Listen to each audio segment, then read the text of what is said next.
जय भीम। जय भारत, जय संविधान,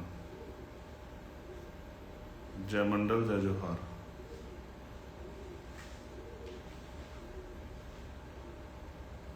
आज का ये महत्वपूर्ण लाइव जिस पे मुझे आपसे बात करनी है, जो एक महत्वपूर्ण घटना भारत में घटी है, उसको लेकर मेरे मन में बड़ी पीड़ा थी। मुझे लगा कि ये पीड़ा आपसे शेयर करनी चाहिए। प्यारे साथियों, आप सभी को जय भीम, जय भारत, नमो बुद्धाय, जय गुरुदेव, धन गुरुदेव, जय मंडल, जय जोहार।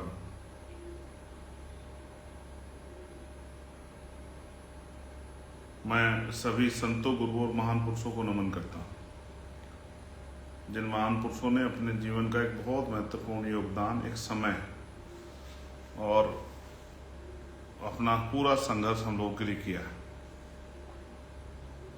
प्यारे साथियों, देश पे एक विपदा की घड़ी आई और इस विपदा की घड़ी में हम सब लोगों को एकजुट होकर देश के साथ खड़ा होना चाहिए, क्योंकि बाबा साहब अम्बेडकर ने भी कहा था कि हम प्रथम और अंत्य भारतीय हैं। प्यारे साथियों, जो आज पीड़ा हमारे देश में हुई है, जिसमें हमारे देश के 26 निर्दोष भारतीयों का खून बहा है, जब मैंने सुना तो मुझे बड़ी चिंता हुई और मैं सो नहीं पाया। मैंने लगातार कोशिश की कि घटना पे मेरी निगाह बनी रहे, और क्योंकि तत्कालिक रिएक्शन जो है बिना जानकारी के वो बड़े कठिन होते हैं, इसलिए तत्कालिक रिएक्शन ना देकर मैं इंतजार करता रहा कि सरकार क्या क्या कर रही है। प्यारे साथियों, एक बात मैं स्पष्ट कर देना चाहता हूं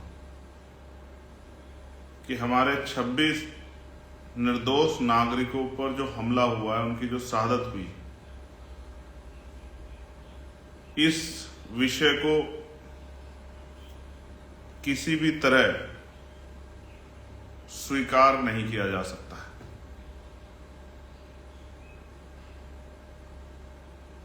किसी भी तरह से इस आतंकी घटना को, जिसमें सफाई नहीं दी जा सकती है,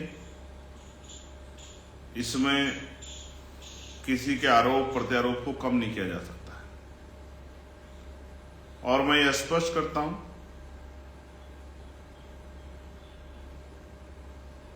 ये हमला हमारे देश पे हमला, हम सब पे हमला। इसलिए पार्टी की गाइडलाइन से ऊपर उठ के मैं उन देश विरोधी ताकतों को ये कहना चाहता हूं कि भले ही हम देश स्तर पर, पार्लियामेंट में या सड़कों पर सरकार के खिलाफ अपने हक अधिकारों के लिए रोज लड़ते हों, लेकिन आतंकवाद के खिलाफ हम सब लोग देश के साथ खड़े हैं। इस बात का भ्रम किसी को, देश विरोधी को नहीं होना चाहिए।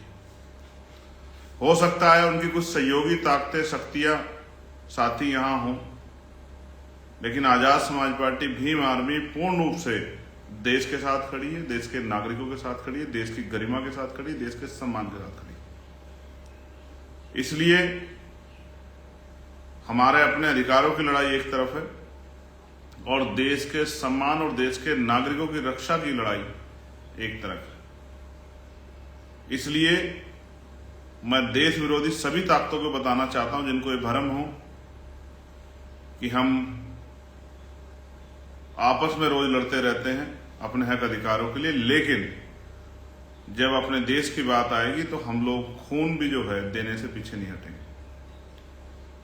इसलिए मैं इंतजार कर रहा हूं कि सरकार किस तरह के और सख्त कदम उठा के आतंकवाद पर कड़ा रुख अपनाते हुए इस पर रोक लगाने का काम करेगी। मैं आदरणीय प्रधानमंत्री जी से भी, गृह मंत्री जी से भी, रक्षा मंत्री जी से भी ये मांग करता हूं कि ये देश में ये आखिरी आतंकवाद की घटना होनी चाहिए, इसके बाद कोई आतंकवाद की घटना ना हो। ये जिम्मेदारी सुनिश्चित करना आप लोगों का काम। इसलिए मैं पूरी जिम्मेदारी से आजाद समाज पार्टी भीम आर्मी की तरफ से इस हमले की कठोर निंदा करता हूं और इस हमले में शामिल चाहे वो आतंकवादी देश के अंदर के हों या देश के बाहर किसी देश के हों, उनको चिन्हित करके उनको बिल से निकालकर उन पर सख्त कार्रवाई की जाए, ऐसी भी मैं मांग करता हूं। ऐसा ना हो, मेरे मन में कुछ सवाल भी हैं, ऐसा ना हो कि पुलवामा के तरह 5 साल तक इसकी जांच भी अंधेरी पोटली में पड़ी रहे। मैं ये भी मानता हूं कि अगर पुलवामा की जांच हो गई होती और उस जांच में जो चूक हुई है, उस समय उस घटना में जो चूक हुई, अगर उन चूक पे काम हो जाता तो शायद ये घटना पहलगाम वाली ना होती। मैं ये भी मानता हूं। मैं ये भी मानता हूं कि कुछ कहानियां भी ऐसा लगता है जैसे रची गई, हालांकि मैं देश के साथ खड़ा हूं, जिनमें धर्म के आधार पर हिंसा की बात की गई, लेकिन वहां मैं ये भी मानता हूं कि आतंकवाद का कोई चेहरा नहीं होता, उसका कोई मजहब नहीं होता, उसकी कोई जाति नहीं होती, उसका कोई जो है उसके दिल में आतंकवादी साधु नहीं होते, संत नहीं होते हैं।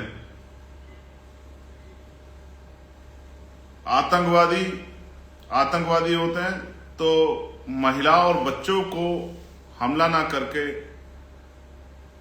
जिस तरह की बात बताई गई सिर्फ पुरुषों पे हमला किया गया, ये भी कई सवाल खड़े करता है। हालांकि मैं स्पष्ट कर दूं कि चाहे एक व्यक्ति के साथ भी अपराध होता तो भी हम इतने सख्त होते। साथियों, गंभीरता से हमें इस बात पे भी नजर रखना है कि सिर्फ इस वजह से कि सरकार कार्रवाई कर रही है, इससे सरकार का अपराध भी कम नहीं हो जाता। वहां की पूरी सुरक्षा की जिम्मेदारी केंद्र सरकार पे है। केंद्र सरकार ने लापरवाही क्यों बरती? मुझे जानकारी मिली है कि इंटेलिजेंस रिपोर्ट थी, इंफॉर्मेशन थी कि इस तरह से टेररिस्ट होटल में रुक रहे हैं। फिर जहां इतने टूरिस्ट पहुंचे हुए थे, वहां पर सुरक्षा व्यवस्था क्यों मजबूत नहीं थी? सीआरपीएफ, सेना, जम्मू कश्मीर पुलिस, राष्ट्रीय राइफल्स, 4 सुरक्षा भेदी जो चक्र है, उसमें कश्मीर है, हमारा बॉर्डर है।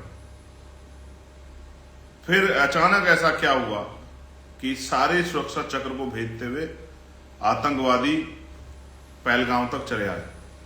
और मैं आपको यह भी याद दिलाना चाहता हूं, पहलगाम वो जगह है जहां से अमरनाथ जी की यात्रा जो है वो होकर गुजरती है, और बहुत जल्द अमरनाथ जी की यात्रा भी चलनी।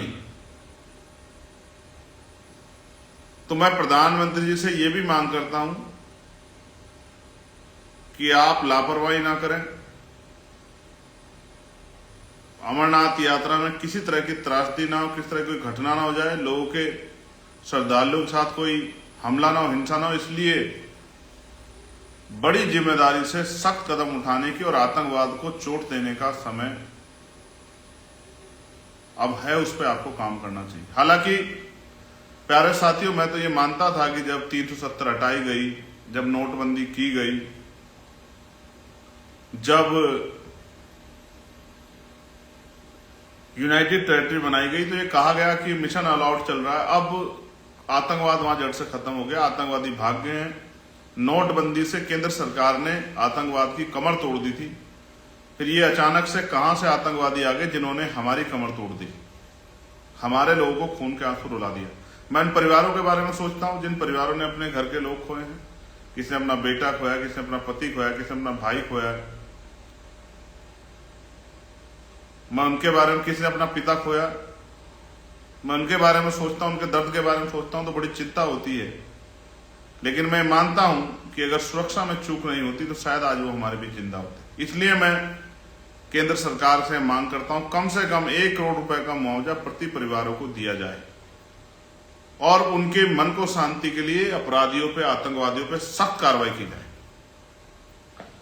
लेकिन यह भी समझ नहीं आता, जहां जम्मू एंड कश्मीर में चप्पे चप्पे पे सेना का जवान, सीआरपीएफ का जवान, कश्मीर पुलिस का जवान, राष्ट्रीय राइफल्स का जवान दिखाई देता है, तो इतने बड़े स्थान पर कोई भी एक सुरक्षाकर्मी ना होना और आतंकवादियों का चुप आसानी से आना, 40 मिनट तांडव करना और फिर बिना मुठभेड़ के चला जाना, यह भी मेरे मन में बड़ी चिंता पैदा करता है कि ऐसी इतनी घोर लापरवाही क्यों हुई।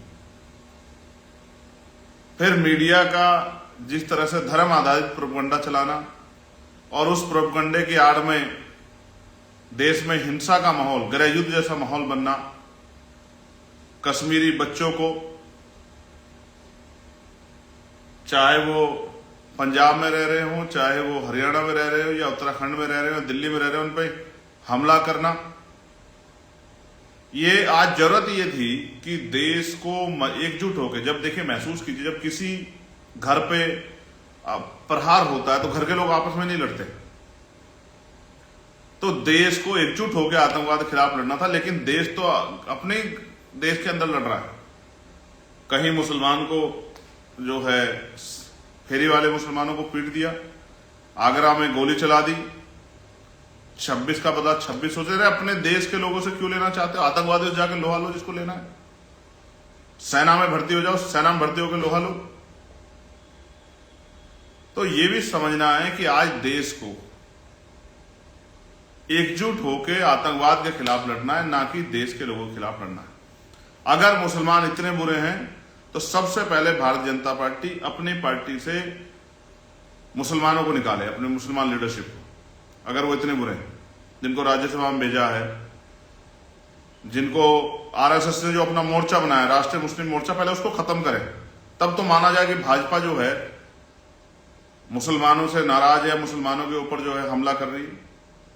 लेकिन अपनी पार्टी में मुसलमानों को रखकर अभी कुछ दिन पहले वक्फ के नाम पर मुसलमानों के हितैषी बनने के लिए कानून लाकर कि हम कानून ला रहे हैं उनके हितैषी होने का, और अब प्रायोजित हिंसा कराकर जो है देश का माहौल और चुनावी एजेंडा सेट करने का जो काम किया जा रहा है, इससे भी हमारे लोगों को समझदार होना चाहिए। एक तरफ अभी 1 महीने पहले वक्फ पे रात को 2:30 बजे तक पार्लियामेंट चलाकर 3 बजे तक इतिहास रचने काम कर रही थी सरकार, कहते मुसलमानों के हितैषी हैं, और अब उन्हीं की पार्टी के लोग एजेंडा चला के मुसलमानों के खिलाफ उनको पीटने का, कश्मीरी बच्चों को पीटने का काम कर रहे हैं, या मुसलमानों को पाकिस्तान से जोड़। हमारे देश के मुसलमानों का पाकिस्तान से क्या मतलब है? हमें क्या मतलब पाकिस्तान के मुसलमानों से? भारतीय मुसलमान भारत का है, और जरूरी नहीं कि मुसलमान कोई भी अपराध में शामिल हो सकता है। कई ऐसे लोग हैं जो पकड़े गए हैं जिन्होंने देश की खुफिया जानकारी, वो हिंदू धर्म से भी थे, जिन्होंने पाकिस्तान को या दूसरे देशों को देने का काम किया। और मैं कश्मीर के एजेंसियों पर लेकर चिंता में हूं। वहां इंटेलिजेंस का कितना बड़ा फेलियर है, लोकल इंटेलिजेंस का कितना बड़ा फेलियर है, पुलिस का, सीआरपीएफ का कितना बड़ा फेलियर है। हालांकि मुझे अपने देश की फोर्स पे गर्व है, कितना बड़ा फेलियर है। कोई वीआईपी के नाम पे चला जाता है, कोई फर्जी आदमी, और केंद्र की सुरक्षा लेके घूम लेता है वहां, बाद में पता लगता है फर्जी था। अभी कितने आसानी से हथियार रहते हैं, हर जगह चेक पोस्ट है, नाके हैं, सब कुछ होते हुए भी इस तरह के वेपन लेके लोग आ जाते हैं। बड़े चिंता का सबब है, मन में बड़ी पीड़ा, कितने लोगों की जान चली गई और हम हाथ पे हाथ धर के बैठे रहे, और वो आए मारकर चले गए। कितना हीरोपन हुआ, कोई मुठभेड़ नहीं हुई, सिंगल गोली नहीं चली। मैं ये चाहता हूं, मेरे मन में इच्छा है कि इन अपराधियों को, आतंकवादियों को पकड़ा जाए और इनको फांसी की सजा दी जाए, जिससे कि अपराध करने से पहले 1000 बार उनके पैर कांपे, जो आतंकवाद में लिप्त होकर या जिनका ब्रेन वॉश करके जो है, चाहे वो देश के हों, देश से बाहर किसी देश के हों, जिनको हथियार बना के देश में हिंसा कराई जा रही है और देश के लोगों का खून बहा जा रहा है। मुझे ये भी पता लगा मीडिया के द्वारा पीड़ितों को सुनने के बाद कि साहब उन्होंने धर्म देख के मारा। ये कौन सा मजहब है जो धर्म देख के मारने को सही सिखाता है? ये मुझे भी जानकारी मिली कि 1.5 घंटे तक ना कोई एम्बुलेंस पहुंची, ना कोई सुरक्षा का जवान पहुंचा। ये बड़ी चिंता का सबब है। जहां घाटी में एक गोली की आवाज मीलों दूर तक जाती, वहां इतनी फायरिंग हुई, इतने लोगों की जान चली गई, तांडव हुआ सबका। मैंने सुना कि अगर कोई आ जाता, 1.5 घंटे लोग तड़पते रहे, मेडिकल फैसिलिटी मिल जाती, लोगों की जान बच जाती। ये बड़ा चिंता का सबब है। और ऐसा नहीं है कि आतंक पहले कठुआ में